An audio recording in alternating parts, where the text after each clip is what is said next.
Sidang lanjutan kasus dugaan pemalsuan dokumen dalam sengketa tanah pramuka kembali digelar di Pengadilan Negeri Jakarta Pusat. Dalam sidang yang berlangsung hari ini, kuasa hukum terdakwa Gunawan Muhammad Sulasmin menyampaikan pledoi dengan menegaskan bahwa dakwaan jaksa penuntut umum terhadap kliennya dinilai lemah dan tidak memiliki dasar hukum yang kuat. Gunawan Muhammad didakwa melanggar pasal 263 ayat 2 KUHP dengan ancaman hukuman penjara selama 3 tahun 6 bulan. Namun dalam pembelaannya, Sulasmin mengungkapkan bahwa unsur-unsur pidana yang tertuang dalam dakwaan tersebut tidak terpenuhi. Menurutnya, kliennya hanya bertindak sebagai kuasa jual dari pemilik Girik C329, bukan sebagai pemilik tanah itu sendiri.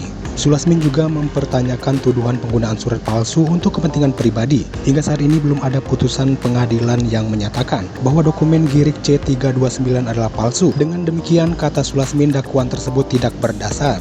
Kuasa hukum juga menyoroti peran Inggar Joshua, mantan Wakil Ketua DPRD DKI Jakarta yang kini menjabat sebagai Direktur PT Bumi Tentram Waluya, perusahaan yang melaporkan Gunawan Muhammad. Keberadaan Inggar Joshua dalam perusahaan tersebut menurut Sulasmin menimbulkan pertanyaan terkait legalitas kepemilikan perusahaan. Sulasmin mempersoalkan status hukum PT Bumi Tentram Waluya berdasarkan pengecekan melalui sistem perizinan elektronik. Kuasa hukum mengklaim tidak menemukan nomor induk berusaha perusahaan tersebut. Jika benar perusahaan tersebut tidak terdaftar, maka status hukum perusahaan itu perlu dipertanyakan. Pihaknya pun berharap majelis hakim dapat mempertimbangkan seluruh bukti dan argumen secara objektif dalam mengambil keputusan akhir. Siapa ini kan menyangkut pelaku. Nah, Gunawan Muhammad adalah bertindak sebagai kuasa daripada pemilik Girik C329 atas nama Adi. Seandainya Girik C329 tersebut dituduh sebagai palsu, maka yang bertanggung jawab hukum adalah pemilik Girik, bukan penerima kuasa.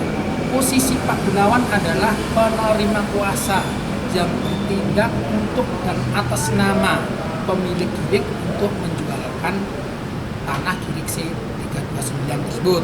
Satu, unsur barang siapanya menurut hemat kami tidak terbukti.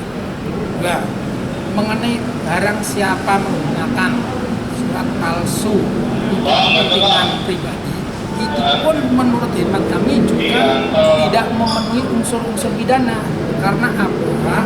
Bahwa tuduhan menggunakan surat palsu sampai saat ini tidak ada bukti hukum yang menyatakan bahwa surat-surat itu palsu atau girik-girik itu palsu. Bagaimana kita bisa tuduh surat palsu?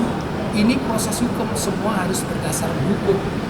Yang didakwakan bahwa yang digunakan Muhammad Gunawan itu surat palsu adalah sampai saat ini tidak terbukti. Belum ada putusan hukum yang menyatakan surat itu palsu.